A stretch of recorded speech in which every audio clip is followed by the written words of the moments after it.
Hello and welcome to A Wealthy Life. May the 4th be with you today. I've always wanted to say that and I never remember. So today is Thursday, the 4th of May. So may the 4th be with you. And we're going to be talking about houses versus flats and why flats are a fool's game. A bit controversial, really, and probably a bit harsh, bearing in mind I have got flats in my property. But I really wanted to show you the difference between a house and a flat, and help you, again, crystallize one more level of your thinking before we sort of really get into more of the detail. So what is the difference between a house and a flat? And I mean, I'm not going to teach you to suck eggs. I mean, simple thing, a house is something where you walk in at typically ground level, and as you walk in that door, all of the premise that is contained within that specific set of bricks belongs to you. So you own the ground floor that you're on, you own the doors, you own the windows, you own the loft. It's all yours. That is a house. A little degree of, if you like, finesse here is that a house could be a leasehold property or a freehold property. And by that, I mean, and this might be quite specific to the UK, a freehold means that you own the dirt that you have built or the house has been built on. So you own the front garden, you own the back garden, and you own that, and let's assume it's a square, that square that the bricks that make up the house sit on, that whole piece of land is yours as well, a freehold. A leasehold is typically where something else has happened to this land through history. It could be that it had been part of an estate, and the estate has been broken up, and they have built property on the estate, but they have retained the right to the land and then literally just leased you the house and some grounds to go with it. You see this quite a lot in cities that have Victorian properties, as an example. So you might have a street that has got all Victorian houses down one side, and on the other side of the street, you might have a row of Victorian houses, and then there might be 2 or 3 or 4 houses of a different style, and then the Victorian houses carry on again. Those houses of a different style, if you stand back and look and have a think and look from the aerial view, you'll see that that is potentially the site of a bomb. It could briefly be a gas explosion of some other sort, but typically a bomb has landed there and has wiped out a number of the original Victorian houses, and then the council will have come along and they will have infilled that gap. And I say the council because if you think post-war, the majority of the building was done by the council in that time. They'd have filled in the gap. They've not bothered to match it in with Victorian houses. They've just built regular square houses of a very basic style. And then some of those councils have retained the right to the land, and they have then leased you the house. And what that means is that you might pay a ground rent, and it's usually minimal. We picked up one of these properties along the way. It was just £10. Unlike a flat, there was no service charges. You're just paying £10 for the rent of the ground. But if you can imagine, as a council, if you owned lots of those properties, that was a little way to generate income. I think it probably didn't make sense because there's a service company and there's accounting to deal with and everything else, and I'm quite sure the overheads ruled out, and it's not a huge money-making scheme.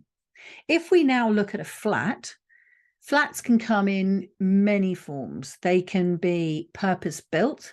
So let's think of a purpose-built. It will be typically one or many in a square or a rectangle. You walk in down the bottom, there may or may not be a lift, there'll be stairs, and there'll be a number of properties stacked on top of one another. Sometimes there might be 2 or more flats to a floor. Sometimes there might be only 1 flat to a floor. But when you look at it from the outside, you'll see it as a very distinct square or rectangle, and you'll get this sense that there are, like layers of a cake, layers going up the property. Fine. What you can also come across are converted. Now, these could be houses that have been converted into flats, and also there have been a lot of offices and commercial properties converted into flats. And from the outside, if we were thinking of a house that's been converted into a flat, it would look like all of its neighbours down the street. But the way that you could tell that it was a flat is when you come to the letterbox. There may be 2 doorbells, or there might be 2 boxes to post your mail into. And then you would potentially walk into the original hall of the house, and there would be a door that would enter you to the ground floor, and then there would be a door that would enter you to the stairs that would then take you up to the next floor, typically speaking. If you're looking at a conversion that was a commercial property or a pub, then obviously it would look different. A flat is numbers of families living on, let's call it, the same square of land.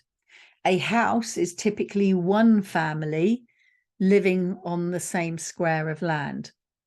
Although that doesn't also hold true, because you could have a house of multiple occupancy. You could have a shared house in which you might have numerous households in a house. But typically, a house is a single family dwelling. A flat is a single family dwelling, but in a building that contains many other single family dwellings as well. Okay, so that's looking at it, how it looks different, how you would describe it differently. But what's the problem with buying flats rather than buying houses? And the answer here is that freeholder, the person who controls the land that the block of flats or the conversion of the flats is built on, and you are just a leaser, lessor, a rental of a specific subsection of the block of flats. The freeholder, who owns the right to the properties, typically in a block of flats, will be responsible for communal grounds, will be responsible for the exterior of the property, so the windows and the roof, and they will be responsible for the internal communal areas, so paying for the lighting and the heating in the hall and the cleaning of the hall. If it's a block of flats, the freeholder will be responsible for the lift, if there's a lift, or if there are 3 flights of stairs, it will be responsible for the hall and the stairways that take you up to the upper flats. And so if you were a freeholder and you have these responsibilities, like making sure the roof doesn't leak and that the windows do their job and they open and they close and that the hall is clear, you can see that what comes with that is an expense, a financial responsibility to maintain those aspects of the property. And of course, then if there's gardens and there's parking and bins and gates and all sorts of other stuff, that's all more expense. That expense needs to be borne by the people who are the individual flat owners in the property. And so what happens is you are given something called a service charge. A service charge can be paid monthly or quarterly, or some people choose to pay it annually. And it is a fee that is set by the freeholder. And the goal of the freeholder is to cover all of their financial responsibilities as the holder of the freehold of the property. So they have to insure the building. So they're going to make sure that the number of flats pays for the cost of insuring the building, that they don't have to foot that cost. Because again, like all things to do with property, the freeholder or the company that owns the freehold is a business. And so it's not there to lose money. It's there to create a budget for the year and then to divide that budget out by the number of properties and make the individual flats pay their share of the costs to run the property. But on top of those financial responsibilities as a freeholder are then the costs of running the business for the freeholder. So then you need someone to do the bookkeeping and the accounts, someone to collect the money from the individual flat owners, someone to pay the cleaner, the gardener, the utility bills, the insurance bills, someone to handle all of the admin. You then need someone to create the accounts, because the accounts need to be shared back and need to be filed. So all of a sudden, it's not just that a freeholder pays for, let's say, 10% of the costs of a house, all the outside bits. That's not accurate. I'm just using that as a number. But they then will charge on top of that the cost of running the business. So now all of a sudden, instead of charging you 10% your share, they're going to charge you 20% your share. And then on top of that, they're going to want to make a profit because they are run as a business.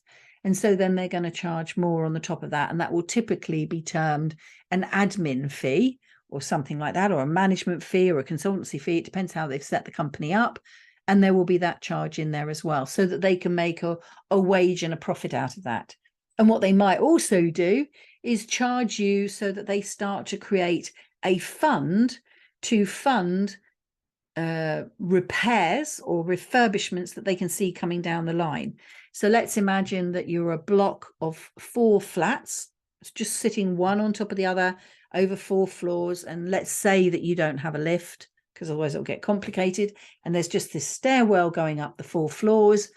We know through wear and tear that it's going to get dirty fingers on it. Just if it was your own house, your stairs going up, your hall going up, your stairs might get dirty fingers on it from the children. This is going to have a lot more wear and tear, because there are definitely going to be 3 families going up those stairs as they work their way up to the higher floors. And so there'll be dirty marks, scuffs. It's natural wear and tear. And so you could think to yourself, are we going to repaint that hall every 3 years or every 5 years? Let's assume every 5 years, just again to make the maths nice. And it's going to cost, let's assume, £5,000. And therefore, £5,000 divided by 5 years, I know in advance that I've got to make £1,000 a year and put it into a kitty to pay for the painting. I've got 4 flats, so I'm going to charge each of them £250 towards future expenses. And so when you get your service charge bill in from your freeholder, which you will typically get once a year, you will see a breakdown. There'll be insurance, there'll be like I said, heating, potentially electricity, there could be gardening, there's outdoor maintenance, there could be this, I don't want to call it a slush fund, but I can't think of another word for it in a minute, this fund for future expenses coming down the line. There might be something that they also know that they need to respond to, like the window handles all need dealing with, and they're going to put that in the budget. So they create a budget and they make that demand on you. The issue with a flat is that you have no say over when this work happens. You have no say over how much work this work costs. You have no say in the order of the work. Whereas if you imagined that same unit being a house and you owned the entire house, you could make that plan. You could choose, instead of painting in every 5 years, to paint every 6 years, because you had to insert paying for the window handles. And so you could adjust your budget quite happily because you are in control of the entire unit. When you have a flat, in this example as 4 in a block, you are only in control of the inside of 25% of the building. So you're not responsible for the windows, you're responsible for the inside of the building. So the internal finish, the kitchen, the bathroom, all of that is your expense to bear. The internal decoration, the internal flooring, everything else is out of your control. However, you are going to be charged for it. And so what a lot of people forget when they're looking at properties, they'll go, oh, here's a house, it's 100,000. Oh, here's a house, it's only a flat, it's only 95,000.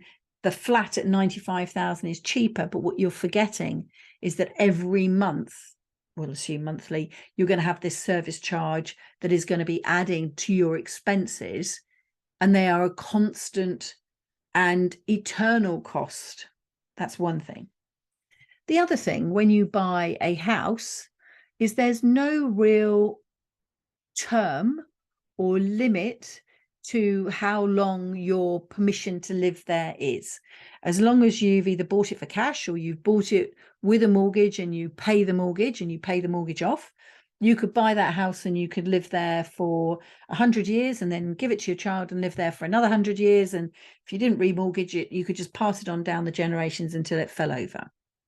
With a flat, there is a lease term. So the lease is how long is, the lease is the contract, and then it will have a number of years to it. The lease term is how long you have been given, in inverted commas, the right to lease that property from the freeholder.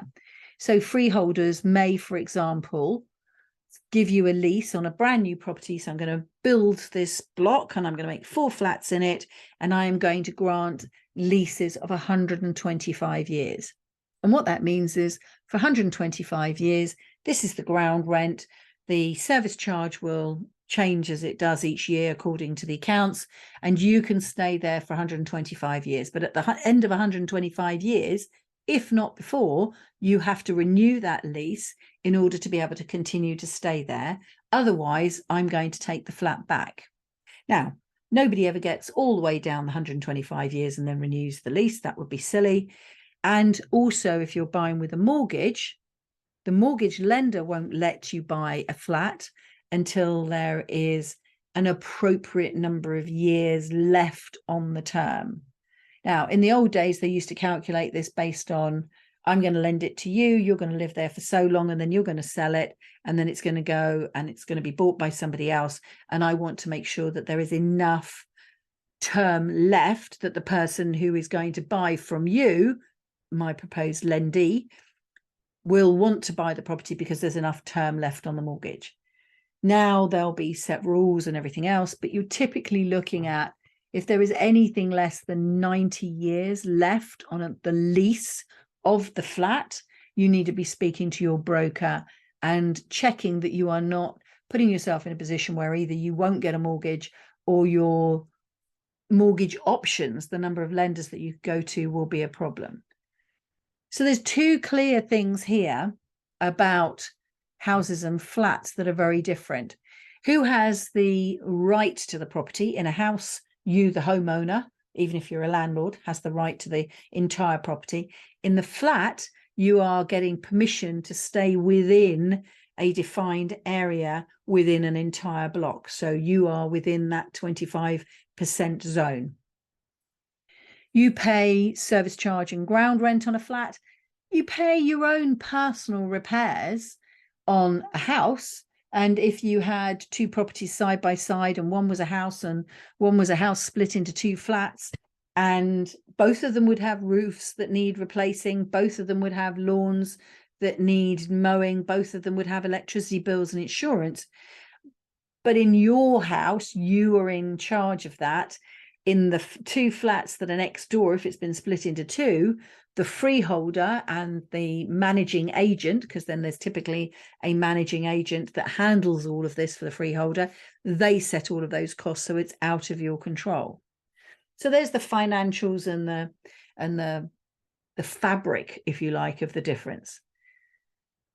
What else is a difference between the 2? And this is to do with the market.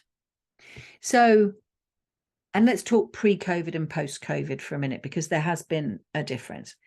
Pre-COVID, we were looking at flats are typically in, let's call them city centres or more urban areas. And the reason for that is you're building up, you're building vertically on the same square of land rather than building out horizontally. And that is because the land is expensive. As you are in a city or an urban area, land is in short supply, so there it's more expensive. And so you build up in order to maximize the plot of land that you have. When you are out towards more rural areas and out in the countryside or on the edge and outskirts of towns and cities or in villages, there is still a price to the land, but the price to the land is potentially less, depends on where you live. And therefore you can afford to build a bigger property as a unit for one family. You're not necessarily thinking that you have to go up. Although obviously within the UK, we're an island, we know that our land is in short supply and that we have green belt and that we have lots of built up areas. So all land is broadly very valuable, but it's more valuable and more finite within an urban area. And that's why you see a lot more vertical building, flats.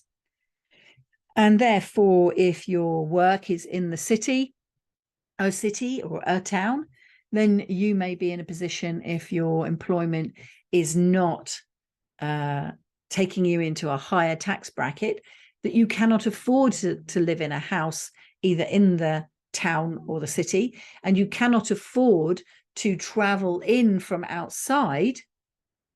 So you have no choice but to live in a flat.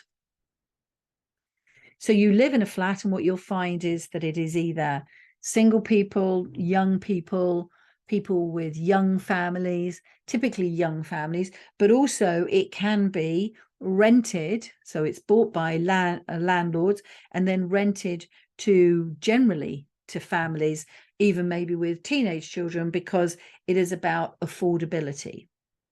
If you're looking at a house, the affordability is based on the new homeowner. So you as an individual, as a homeowner, what are your wages? Can you afford to take out a mortgage on it?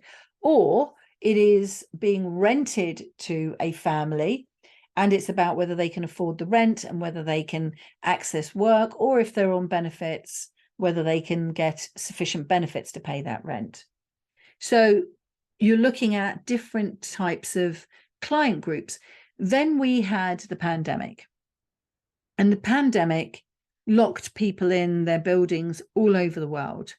And you'll probably remember pictures from the news of people like the Italians all living in their tower blocks, hanging out their windows, banging their pots and pans for all of the medical staff that were taking care of them. And there was a sense that they all live like that. They all live in flats, and therefore this was all perfectly normal.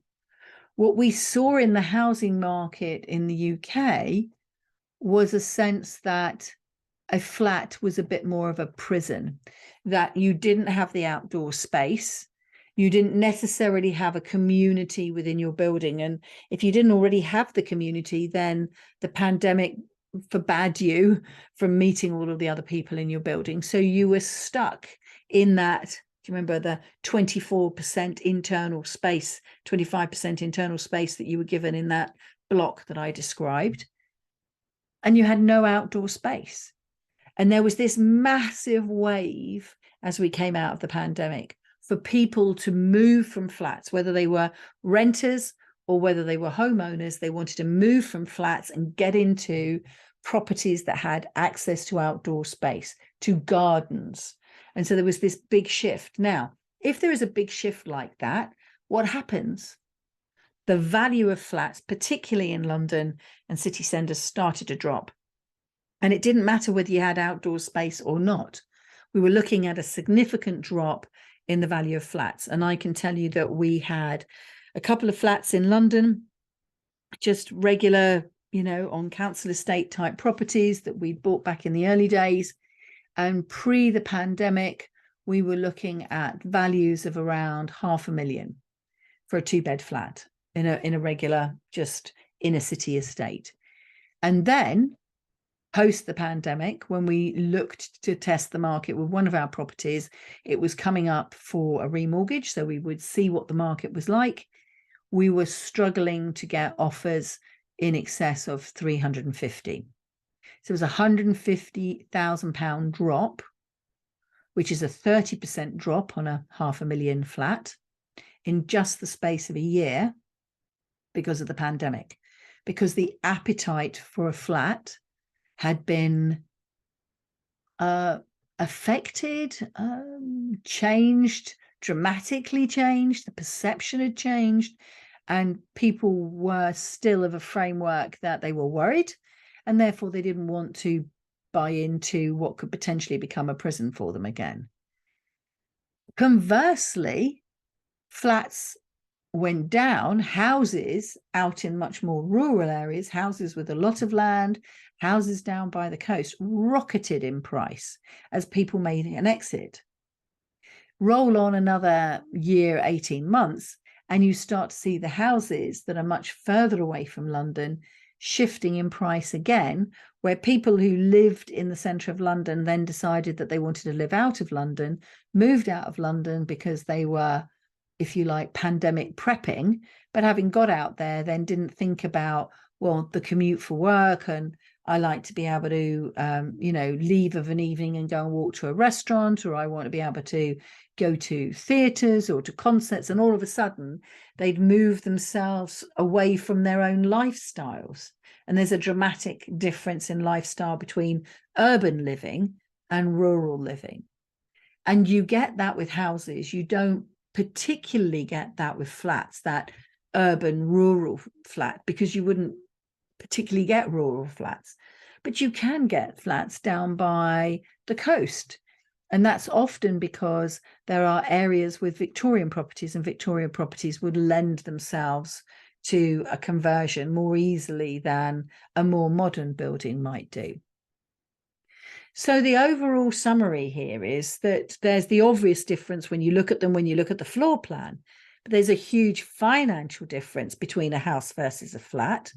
And then there is, if you like, the market difference. Who is going to become the owner or the tenant of this property? What is it that they want? And before the pandemic, I would never have said to you, I would imagine such a shift in price as we saw when we came out of the pandemic. But now, does that mean that a flat is more vulnerable to dramatic changes in price? Could flats dramatically drop in price whenever the next thing happens? And I don't mean the next pandemic, but whatever the next thing is that might change the minds of flat owners. There are a lot of flats in city centres, and a lot of investors buy flats in city centres because they are going for the commuter, they are going for the young aspirational, someone who wants to rent before they fully decide on where they want to live and set down roots. And so they're targeting, if you like, a younger market that maybe has more money and therefore will be able to afford the rent that is needed to pay for a city centre flat. And that's quite interesting in and of itself. But then what happens when the market changes? You could be left with all of these flats, particularly if you've been buying new build. So I am absolutely not a fan of a new build anything. I am even more not a fan of a new build flat. I might consider a converted flat. I might consider taking a house and converting it into a flat myself. And I frequently do think about that as always an option for a property that I buy. So if I bought this house, that's interesting, because in the future, if I wanted to, it would be quite easy to put a wall there, a door there, a bathroom here, and then all of a sudden I could change the purpose of this property if I wanted to. I like to have that thought in my own head. I like to have that as a potential future strategy specifically for this property if I wanted to change the way I used it at any time. But in terms of buying properties, I said right at the beginning, I feel that buying a flat is a fool's game if you do not understand the nuances that you are getting into, particularly the lack of control over the service charge, the costs that are involved. I've got some flats where the freeholder is Islington Council, and the prices that they pull together, we can suddenly be hit with an £8,000 bill that we have no right to query the prices on. I remember looking into it, and I think there was something like £8 million worth of work on one of these bills. And all that was going to happen as far as our flat was concerned was that the external balcony walls were going to be painted. We were a flat in the middle, so we weren't being affected by the roof. We weren't having our doors or windows changed. They patched the roof, and in fact, when they patched it, all they did was make damp in the flat afterwards because they did a bad job. And so, we paid £8,000 for no gain whatsoever and had no right to argue. And the best that we could do with that £8,000 bill, we had, say, 6 to 9 months to know that it was coming, is we were able to split it into 2 payments. That was it. Now, the homeowners in that block who actually lived there rather than rented there, they were able to spread their payments more evenly. But it's quite interesting, who is the freeholder of the flat that you might buy? How long is the term that your flat is going to have? Who might the lender be? What lender appetite is it? And then who is the market for this flat? And what could you imagine, even if you couldn't imagine it, might come down the line and change their appetite for this flat? I have picked up flats in the past. A couple I've really liked, I've really valued. They were one of the first few properties that we bought back in 2004 to 2008. We bought them at a great price at the time, very affordable, and they did climb in value. We have then bought other flats in the north, and they cost us a lot less money, but then they haven't changed in value at all. And we are slave or prisoner? We are prisoners to the freeholders' service charges. We have no rights.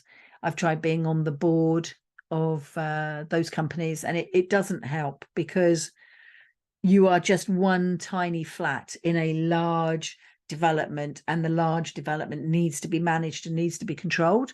And so the bigger the development, if you like, the more lack of control you have.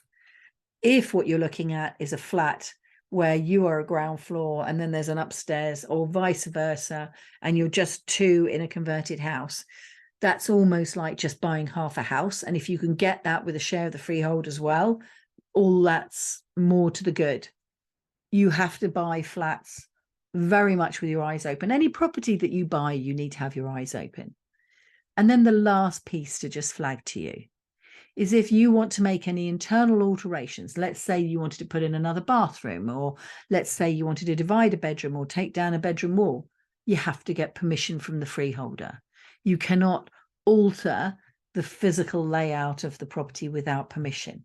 And so again, although I know someone who did make a very good flat strategy by buying flats that were of a certain configuration so that they could add in more bedrooms, you need to look at what you're getting into, where you can control things, where things are outside of your control, and what the costs and the consequences of those are.